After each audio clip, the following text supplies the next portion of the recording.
पैसे आणि दागिन्यांसाठी सर्व काही विसरला, नातवांनीच आजीचा जीव घेतला।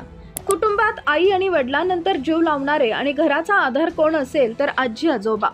कुटुंबातील आजीच नातवाचा लाड पुरवत असते, मात्र जालन्यात नातवांचा लाड पुरवणाऱ्या आजीची हत्या झाल्याची खळबळजनक घटना घडली आहे। जालन्यातील एका आजीची नातवांनीच हत्या केल्याची घटना घडली आहे। जालन्याच्या भोकरदन तालुक्यातील चांदई एक्को इथं ही घटना घडली आहे। या प्रकरणी पोलिसांनी 2 आरोपींना ताब्यात घेतलंय।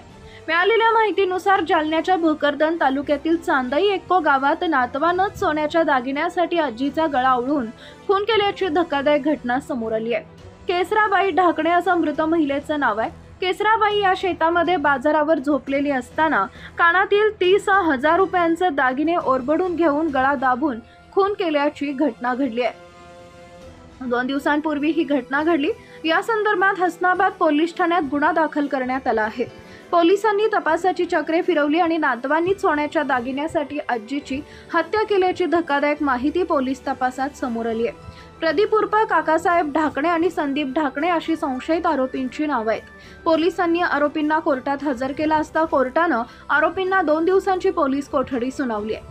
याविषयी तुम्हाला काय वाटतं? तुमचं मत कमेंटमध्ये नक्की सांगा आणि अशाच बातम्यांसाठी चॅनलला सबस्क्राईब करायला विसरू नका।